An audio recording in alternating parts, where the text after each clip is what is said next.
Hello everybody, this is F0GX. I'm going to be running through the story mode. As you can see, there's 9 chapters and a prologue, which is just a cutscene. So I'm just going to go ahead and get started. This is any difficulty, we're going to pick normal. Time doesn't start yet, don't worry.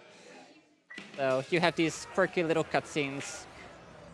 Made a whole bunch of music for this that they never released anywhere else, not even on the official soundtrack, which is kind of weird. Yeah, I'm just going to go right into the game. Mission 1, get the capsules within 80 seconds. On higher difficulties, there's more capsules and you have less time. It actually gets really difficult on very hard difficulty. This game does not mess around. So I'm ready to go. Tech, are you ready for a countdown? Alright, 3, 2, 1, go. So in story mode, you can only play with the Blue Falcon, which is a decent vehicle, but it's not great. Also, my disc seems to be a bit hacked up. I've never had this before, but some sound effects are missing. So if something sounds a bit off, like no booster effect being there, that's unfortunately what we have to deal with. So yeah, you just get all these capsules. There's 25 of them. Pretty straightforward. On lap 1, it's very important to get these boosters, because you don't have any other way of boosting. And then on lap 2, you get boost power. And we just try to do some good boosting. Okay, those sound effects decided to work all of a sudden. I really don't know what's going on, but that's okay. So there's a short time in between boosts where there's like a little boost cooldown. You can't start the next boost, but the other boost is running out. And in that little time, it's better to use a trick we call momentum throttle. You turn up the accelerator to lose less speed. And basically, when you're holding the accelerator, it tries to push you towards your max speed. If you're far below it, it'll increase your speed fast. If you're very high above it, it'll push your speed down very fast as well. So whenever we're going really fast, I want to let go of the A button. But that also means, ideally, I'd be doing that in between those boosts. For Blue Falcon, it's only like, I don't know, 0.1 second that you want to let go of the A button. Which means it can be kind of difficult to do in a way that's actually beneficial. So sometimes if I'm in the middle of a turn or whatever, I might just ignore doing that.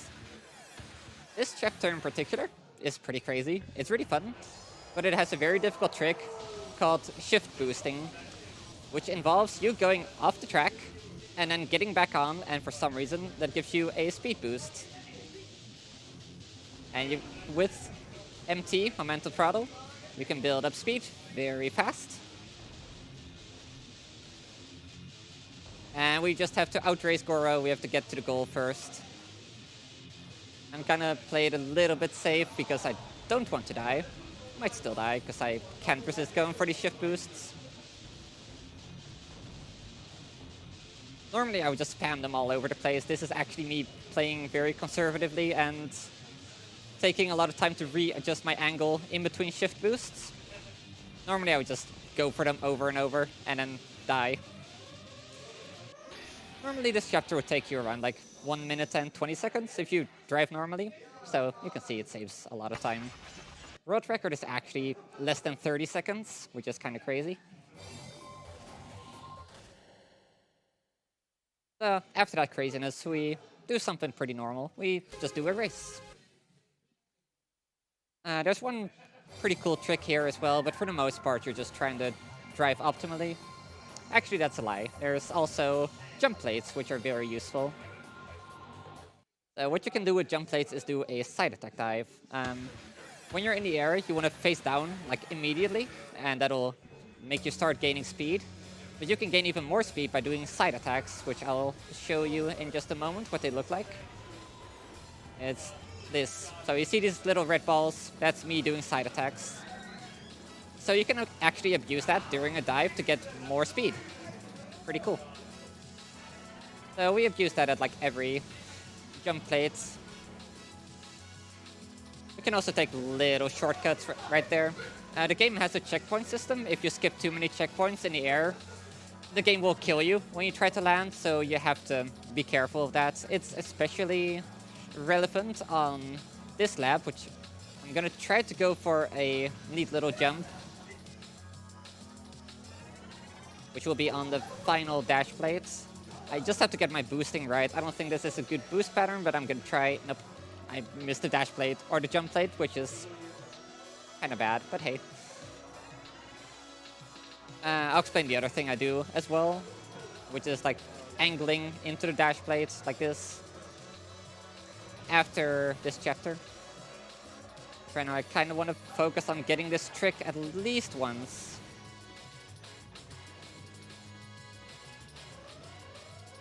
And I missed the jump plate again. Wow. So what I do is a momentum turbo slide and I die. So I'm just going to try again to get the jumps.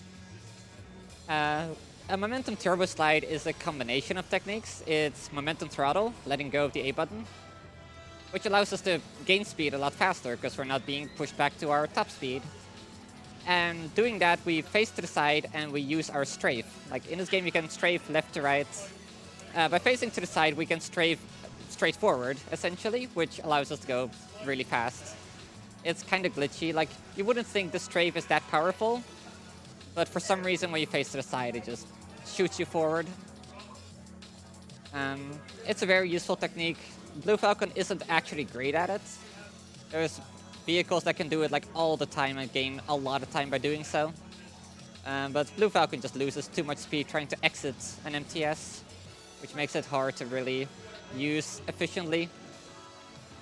Alright, so we jump over to here. We have to be careful not to land too far forward, because then we skip too much of a distance and we explode upon landing. Definitely don't want that.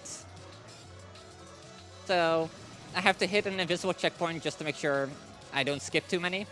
And I have to make sure I don't land too far forward. It's like the two main things that make the skip work. I think this might not be a good boost pattern, yeah.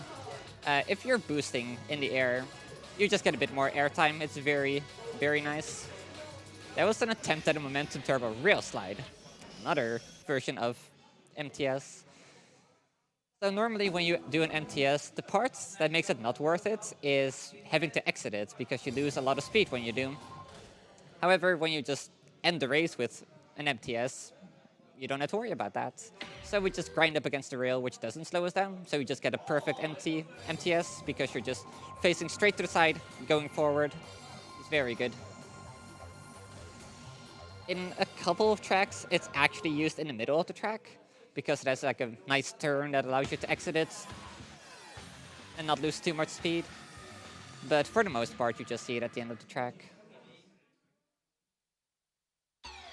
Got me worried for a moment it was going to crash, because it didn't load very fast either. In this chapter, the goal is to kill Michael Chain, the rival you see in the top left. Unfortunately, he rubber bands like way ahead of you. In order to get him to not be super ahead of you, you either take out all of these little grunts, or in the final 5 kilometers of the track, he'll also decide to suddenly come back. I don't really have to worry about these guys. Like, at the end of the track, they'll try to form a meat shield to protect Michael Chain. On normal difficulty, it doesn't really matter. You kind of just want to go fast. With some well-timed spin attacks and side attacks, we can take these guys out. Whenever we kill someone, we get some energy back, which allows us to keep boosting, you know, catch up to the pack, and then take out some more machines. So having just 10 races left at the end here is very good. I'm actually just going to boost ahead. There's still some guys behind me, so Michael Chain won't come back until the last 5 kilometers, but that's okay. So now we kind of just try to stay on the inside of the turn and just wait for him to come back, and then we get most likely 3 hits on him to take him out. Sorry about the beeping. That's kind of just a thing you have to deal with. Usually it's a very good indicator, but in this case it's a bit much. Alright, so he's going to start slowing down. I actually hit him in the back, because otherwise he slows down too much and he ends up behind you, which is also not very beneficial. He can spin attack, which just wastes time, and if you hit him while he's spinning, that's very not good. Just like, this is not great, but we still got it. All that matters is that Michael Chain is dead by the end of the race. The other guys don't really matter. Actually a pretty good time as well. I usually get about 150 to It's like a small difference, but eh. So this mission is pretty infamous. If you've been to other speedrunning events, you might have seen a challenge set up for this particular chapter, which is just to clear Chapter 5 on very hard. It's a challenge one of Neglaria usually sets up. He used to run the game a lot. You just try to beat the chapter. The thing is, you don't really need a lot of techniques for this. Like, it's a pretty difficult chapter, but it's doable without knowing any of the offense techniques. So for the most part, you just boost forward and you try to avoid these closing doors, which is the most difficult part. We also have these capsules, which refill our energy, which is good, so we can just keep boosting all the time. On higher difficulties, they restore a bit less energy, which is actually the reason this particular chapter is slower on higher difficulties. But because we get so much energy from them on normal difficulty, we can actually skip 2 of them. We can skip all of them and still make it, but that wouldn't be very fast. Doors can be a bit annoying, especially this final door. You can just like not get enough height, bump into the door, and even though it's open for another second, you're just sitting there like watching it close in front of you. It's really sad. Used to happen to me a lot. But yeah, on higher difficulties you only have 40 seconds and you get less energy from the capsules, which means you can barely boost all the way. So now we have a bomb attached to our vehicle, and we have to keep our speed above 700 kilometers per hour, which is not very difficult. Avoid bumping into other cars, avoid bumping into walls too much. Like a small wall grind is fine, usually. It's a pretty long chapter. There's no energy refill, so we have to save it for one particular part, so I'm just going to be driving. Host, if you have anything to say, please take it away. All right. I would like to remind everyone that you are watching the Benelux Speedrunner Gathering. We organize bi-monthly gatherings in the Benelux for speedrunners. We are currently streaming our bi-monthly event in the esports game arena in Alphen aan den Rijn. Also, for those that don't know, we hold a very large, 1-week-long annual events every single year. Last edition was around August. The next one is around the same time. Also, we would like to thank ESA for supporting the event and allowing us to stream on our channel. If you want to support both of the events at once, you can use either a normal subscription or use your Twitch Prime token. And doing that will get you access to both the ESA and BSG emotes, and you get the support for both of the events. Yeah, I'm going to be driving for another 1.5 minutes, so there's really not much you can do here. There's one difficult part and one part that's difficult if you don't know about it, but if you know about it, it's pretty easy to avoid crashing to the wall. Just trying to hit boosters as much as I can. Trying to turn optimally. I'm using quick turns, which are kind of an intended technique, but also not quite. It's kind of strange. You have to put your drift states in, or your grip states in a drift state. Normally, when you turn the stick, you would get these red sparks under your vehicle, and you would slow down quite a lot. But by doing a strafe turn after, instead of just turning the stick, somehow you just turn a lot sharper and don't lose as much speed. It's a very basic technique that just helps anybody.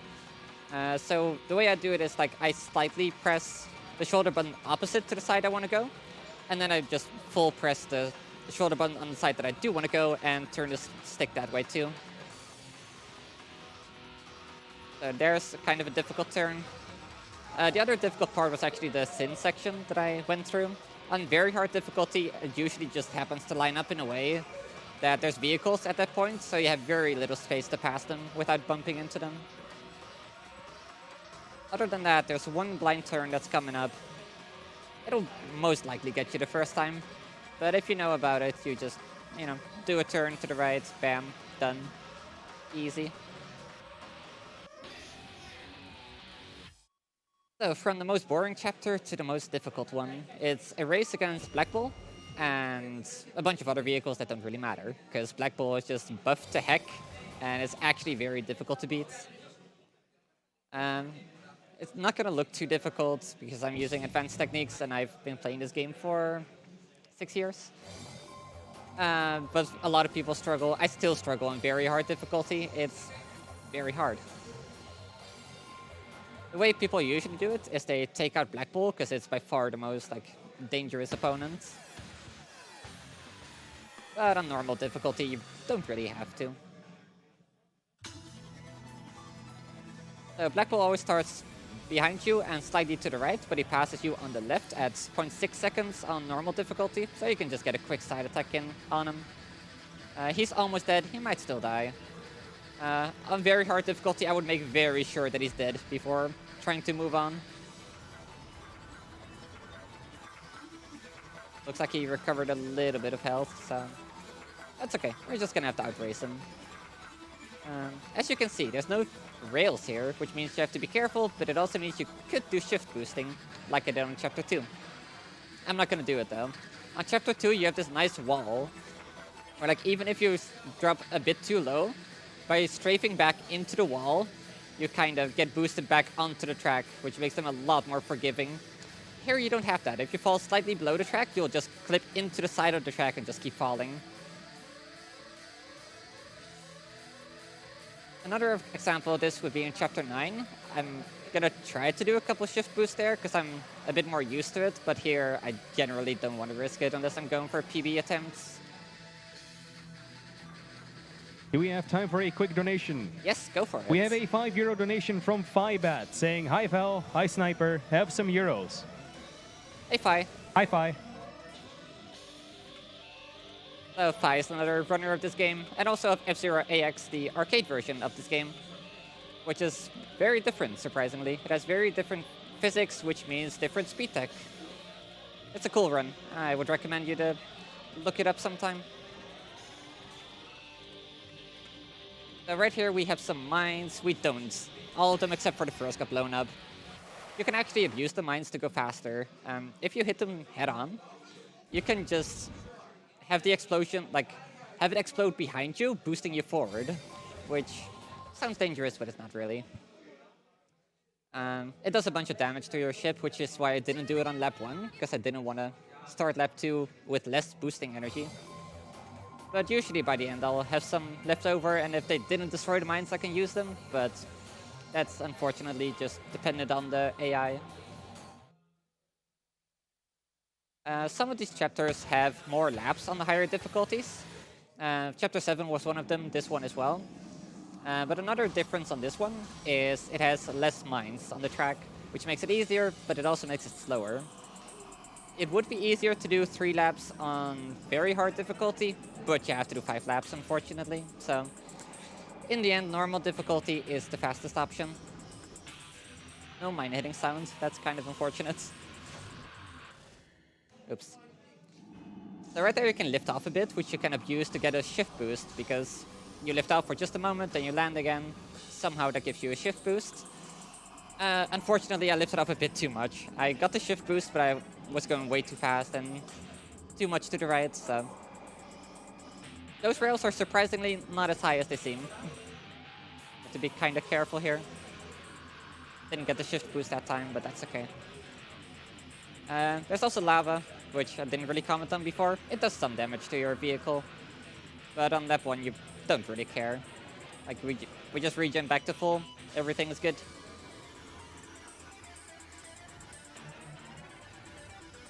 Another one right here. Some of these mines I just want to take out because they're in very annoying locations, and they would actually mess me up if I were going faster and hitting them accidentally. Once again, kind of just make our way. Quick turning is very important here. There's some very sharp turns. So here I want to be a bit more careful about not hitting too much lava, because that would take away from how much I can actually boost. Very difficult turn right there. It's like right into a left turn, and then a sharp left turn right here, which is made very easy by a trick called MTS into quick turn. So that's a whole combination of techniques right there working together. By doing an MTS, you're already facing to the side, but you're still going forward because you're strafing forward. But then by quick turning, because you're already facing to the side, you can just turn a lot sharper, and it helps you keep speed, it helps you go fast. It's one of my favorite techniques to do because it feels just so satisfying. Once again, MTS, quick turn. There we go. End of mission 8, so which means we have just one more. The final one, I don't actually bother changing the difficulty because it literally doesn't matter. It matters if you're casually playing. We're racing against the Staff Ghost. The only thing that's different is the Staff Ghost time, but even on very hard, you just beat it pretty easily if you know what you're doing. Menuing to normal would be slower. We just go on hard difficulty. It would be the same on Chapter 2 if you do it well. On Chapter 2, what changes is how fast Goro catches up. And also the boulder pattern. There's boulders falling down. You may have seen it. If you're just ahead of the boulders, they really don't matter. Just for the sake of not having to force shift boost that I'm not comfortable with, like these, I just wanted to play on normal difficulty. Not gonna go too over the top with shift boost because again, it's the line. The track is just a thin line. If you fall below the line, you're not coming back on. You can see how far ahead of the Staff Ghost I am in the bottom right, just above the minimap. I'm already 2.5 seconds ahead. That's gonna become a lot more. Especially because there's this little jump right here. So what you can do, MTS off of it, side attack dive, there you go. You just saved a whole bunch of time. So while you're picking up the pace, do we have time for another quick donation? Yeah, go for it. We have a €10 donation by Cyver saying, wait, the best character to choose from in Sanic Ball is not in the lead? Let me fix that. We need to see Vector. Thank you for your generous donation, Cyver. The best character is actually Big the Cat, but thank you. Yeah, it really has to be Big the Cat. No contest. Knuckles, also a very good option, of course. Or Knuckles, sorry. I mean, it's for charity. Are there really any bad options? Fair point.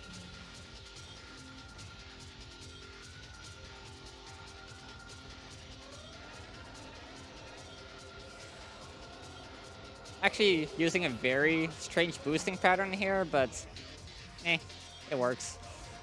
Almost MTS off the edge there. Thought I was going a bit faster than I actually was, but we're all good. At the end of this lap is time, by the way, so that's like another 25 seconds. And yeah, that's F-Zero GX, but I'm not quite done. This category was run on max speed settings, which is putting the slider all the way to the right, which means you have less acceleration but higher top speed. And it also prevents you from doing a technique called snaking. I'm going to show you what snaking is like. So yeah, time is coming up now.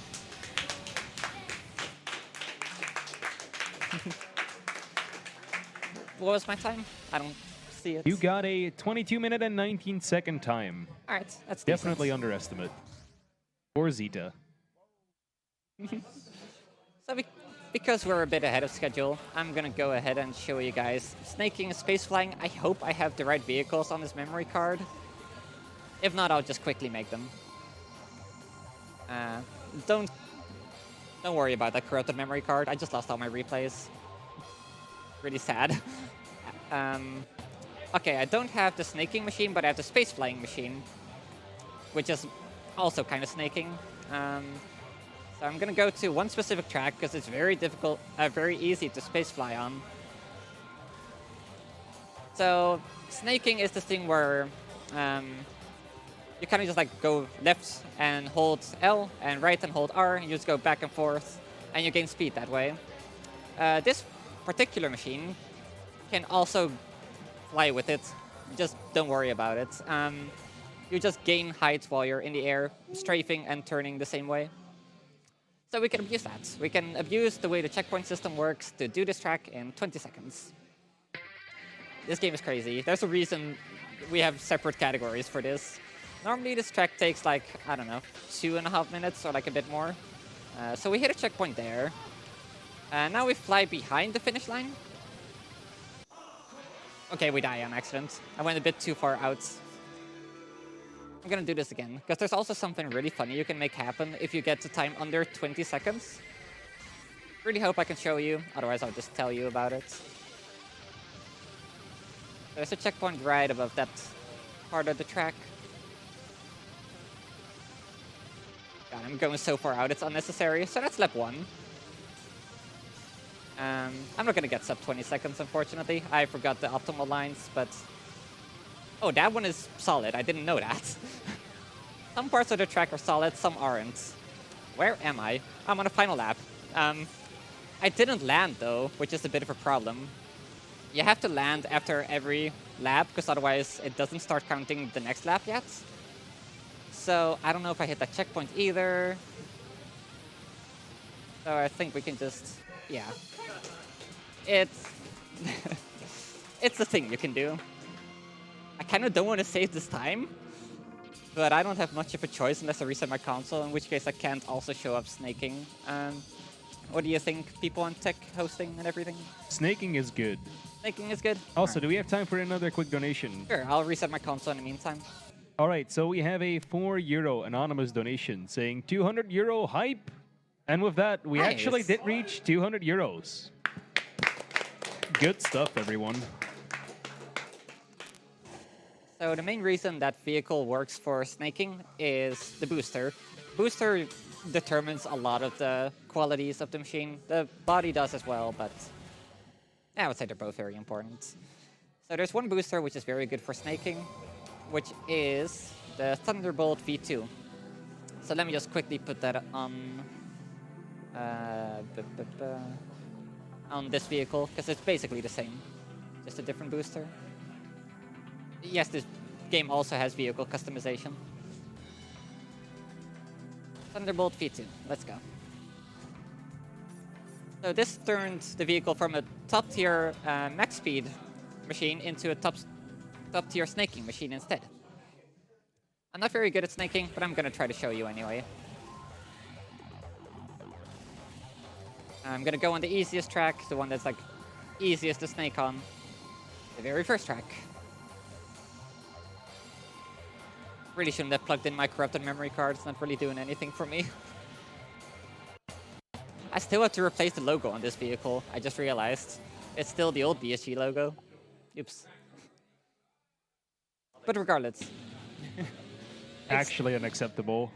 It's still the BSG machine. Glorious old logo. Alright, so like I said, you kind of just snake back and forth and you go really fast. With boost, you go even faster, if you can believe it. So lap 2 and 3 are going to be crazy. When you go up slopes, you can't really snake properly, so we MT instead. We hit some walls. And now we can boost, go really fast. It's a good time. You want to enter this part at a high speed, so you can just like MT up it really fast. Because again, you can't really snake on there very well. So as you can tell, this is quite difficult to do. I lost too much speed. You can do a suicide finish by blowing up your vehicle, but still crossing the finish line before it says retired. You can gain a lot of speed from the explosion, but, you know, you can just fly over the finish line. There's actually some insane setups for it. But yeah, I think that's all for me with F-Zero GX. Thank you all for watching, and enjoy the next run.